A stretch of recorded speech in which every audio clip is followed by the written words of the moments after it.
خودم از ویورای نیما هم بچه‌ها ویدیوهاشو دوست دارم، واقعا آدم خفنیه. ولی واقعا آدم خوکیه، جدی آدم خفنیه. حالا جلوتر هم بهش میپردازیم. قضیه شروع میشه از کجا؟ قرار بود که اول ایونت اینا یعنی موقع فینال جام جهانی برگزار بشه که میشد برای فینال بود آره. اصلا اسمش رانی ورلد کاپ بود، اسم ایونت اینه، رانی ورلد کاپ. اینه ویدیو اول این بوده که حالا برای بچه‌ها الان میبینن. چه رانی میخورن بالاخره. اسپانسرها اینا فایر پاور، 5 تا اسپانسره، سکودا، رانی، یه گیم نتیه مثل این که و روحی. او 5 تا اسپانسر دارم میدی که یک شنبه 28 تیر ماه بوده که حالا از 28 انداختنش 2 مرداد داره. از 28 انداختنش 2 مرداد که حالا به خاطر همون داستان ظرفیت و اینجور داستانا. حالا بریم واسه ویدیو بعدی. ببین خیلی واکنش نشون دادن به اینکه چرا تاریخ ایونت عوض شده، چون یه سری از راه دور اومده بودن، از راه دور از شهرهای از چند وقت قبلش یهو اعلام کرد. حالا دومین بار چیکار کرد واسه 2 مرداد که حالا ایونت اصلی بود؟ گفت یا آقا ثبت نامی میکنیم، یه ظرفیتی داره که ظرفیت‌ها رو اول اعلام نکردن ولی مثل اینکه 5 تا 7000 نفر بوده. گفت برین ثبت نام کنین به صورت کاملا رایگان. تاریخ جدید ایونتمون بالاخره مشخص شد. 2 مرداد یعنی 2 روز دیگه ایونتمون قراره برگزار بشه. با کلی تلاش و مربیا تونستیم چیزی که تو ذهنمونه رو تا جای ممکن اجرا بکنیم و آماده حضور شما عزیزان هم باشیم. فقط کافیه به لینکی که توی استوریم و هایلایت استوریم گذاشتم مراجعه کنید و به صورت کاملا رایگان در ایونت رانی ورلد کاپ ثبت نام بکنید و ساعت حضورتون مشخص بشه. همه این مربیاها، تلاش‌ها و تدارکات فقط برای ایجاد فضای قشنگ و منظم برای حضور ارزشمند شما عزیزانمه. پس ثبت نام یادتون نره. پولیش اگه میکرد ثبت نام پولی هم انجام میشد، چقدر پول در می آورد، ولی این کارو نکرد. این کارو نکرد. دمش گرم. و چقدر تدارکات دیده بود. ببین این ایونت 3 تا اسپانسر بزرگ داشت، رانی، فایر پاور و یه رستورانی که اسمش روحی بود اگه اشتباه نکنم. او امرویی من اول چک کردم شاید برام روحی باشه ولی دیگه تایش نگرفتم، نمیدونم. خب حالا بعد این داستانا پیام مینیما میاد تو کانالش میذاره میگه بچه استقبالتون بی‌نظیر بوده، مثل همیشه ترکوندین، ماشاءالله بهتون، عاشقتونم. انقدر خفنید که ظرفیت ایونتمون تو چند دقیقه پر شد و بیشتر از این نمیتونیم ظرفیت اضافه کنیم. و اینکه خواهش میکنم برای اینکه بتونیم ایونت رو با کیفیت و روز قشنگی رو داشته باشیم، در صورتی که موفق به تهیه بلیت نشدین لطف کنید منت سرمون بذارید و تشریف فرمایی خودداری کنید. یعنی گفته آقا بلیت نگرفتین لطفا نیاین. و خیلی هم مؤدبانه اینو به طرفداراش گفته نیاین دیگه. قطعا میدونسته آقا بخواد چی میشه، چه فاجعه‌ای قراره رخ بده و شد.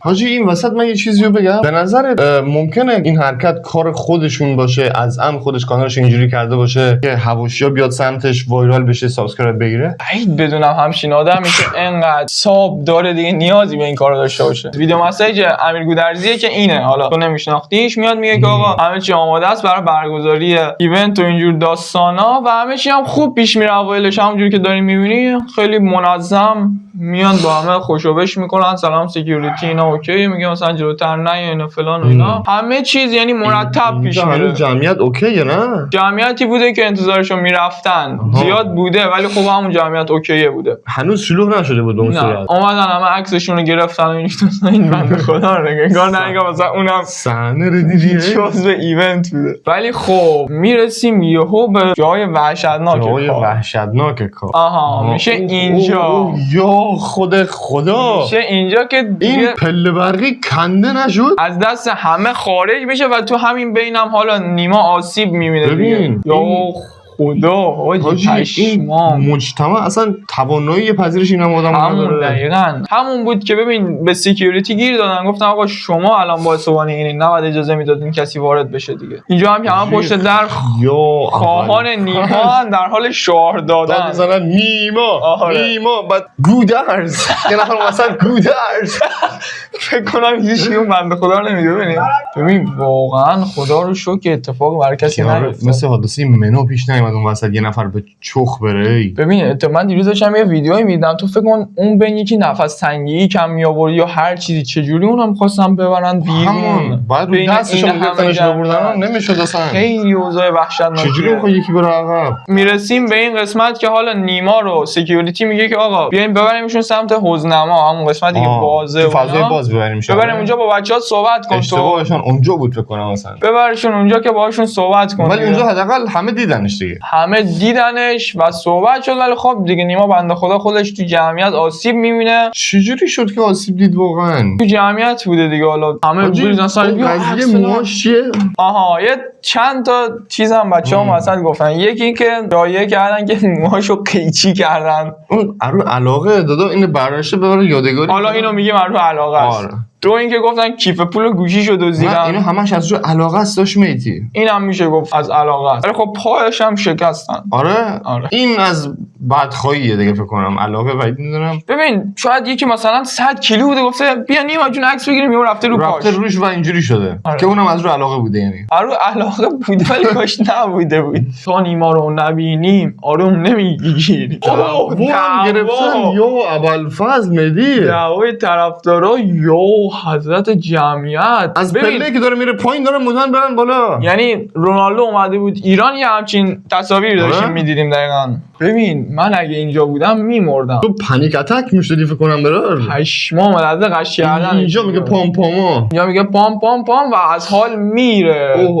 باز اینجا یه تیکه شاید اونجا از حال نرفته. بازم دقیقاً شاید اصلا از حال نرفته. تو آمبولانس. شاید اصلا از حال نرفته چون نگاه اینجا پاش درد میکنه. خب این قبلشه یا بعدشه؟ همون. بچه‌ها تو کامنت ها بگن اون قبلش بود یا بعدش بود. اینجا سر گرما و اینکه بره پیش بقیه صحبت کنه مجبور از تو آب بیاد دیگه. فشار جمعیت و اینجور داستانا چه حالی میده، ولی تو خنکی تو گرما. اینجا نیما داشت لنگ میزد تو آب انگار. همون اینجا پاش مشکل داره چون داره در میاد از چیز. پاش لنگ و اینجور داستانا. چی خورد پاش دهن سرویس اون وسط زدنش. میرسیم به جایی که نیما رو دارن میبرن. آره اینجا جایی که نیما رو دارن میبرن بیمارستان. اوه شت. و پای بنده خدا داغون شده رسما حاجی. سکیوریتی خدا برور پاش چه لنگی میزنه دهن سرویس. بعدش امین گودرزی میاد تو کانالش پیام میذاره. یکی از بچه میگه الان کنسل شد ایونت ما نیایم. میگه نه لطفا بچه‌ها نیما از ایران مال رفته. امیر کنسل ایونت ما منتظر نیماییم. میگه خودت دیدی دیگه چقدر تلاش کردیم. ساعت 3:45 ایونت به طور کامل کنسل شد. یعنی ایونت تموم شده بچه‌ها. ساعت چند بود؟ تا ساعت 8 شب بود. 12 تا 8. 4 ساعت زودتر تموم شد تقریبا. آره. امیر گودرزی میگه که لطفا دیگه نیاین تموم شد ایونت به چوخش دادیم. برار اون پاشم میگه تازه عمل کرده بود. آره این همین اینجوری شده. آره دقیقاً. احتمالاً با یه فشار کوچیک دوباره آسیب دیده. دقیقاً همینطوره. بعدش هم امیر گودرزی این استوری رو میذاره بخونش. یه عزیزی دارم بچه‌ها ما 5000 تا بلیت اوکی کرده بودیم برای حفظ نظم و جمعیت و حتی 15000 نفر هم آماده میزبانی داشتیم. آره. میگه که ولی تخمین میزنن بیشتر از 50000 تا بلیت و بدون حالا این مثلا من یه چی بگم. عمو تئوری که خودش میگفت من تو بودم اونجا، من خودم میگفت بدون هماهنگی رفتم. گفت خودم بدون هماهنگی رفتم. بهم گفتن نه. میگفت که اونجا میگفتن یه چیزی هولوش 77000 نفر بودن.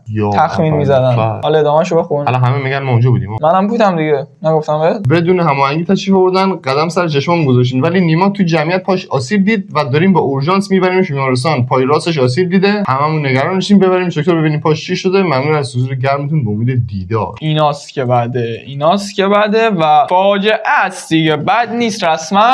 و این عکس نیما هم نیما حالا هم امیر گودرزی تو کانالشون پیام میذارن. خود نیما چی گفته؟ اینم همون پیام رو گذاشته.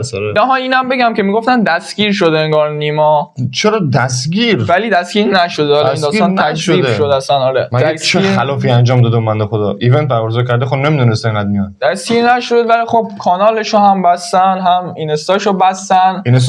اینستاش هم بستن ولی خب فکر می‌کنم موقتی باشه. ولی مدی ببین خیلی اینجوری شدن. حالا همین نیکا فلایی چند وقت پیش پیجشو بسته بودن باز شد. اشکان شادکامی پیجشو بسته بودن باز شد. اینجوری شده بود. آره اون سر داستان بلایند دی تو وینی و اینجور داستاناشون یکی از شرکت کننده ها بود. ولی ان ما هم دوست داریم واقعا باز بشه. یکی از الگوهاست، یکی از بزرگای این کار. اکثر ویدیوهاش خودش خیلی تلاش کرده، خیلی کلاب ما ندیدیم ازش. آره و اینکه یکی از پر انرژی ترینای یوتیوب و اصلا ویدیوهاشو که می‌بینی واقعا پسر فوق العاده و خفنیه.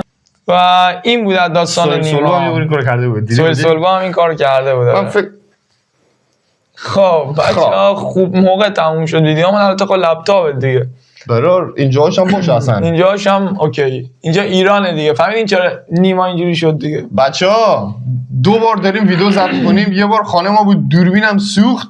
یه بار اومدیم پیش تابلو برداشت. تابلو اونجا چرا نباشه؟ نور انعکاس نور بد میفته. یه بار اومدیم اینجا با ارفان رفت سلطان، یادت نره سابسکرایب کنی دیوونه من. بوس بهتون جیگرین، خداحافظ.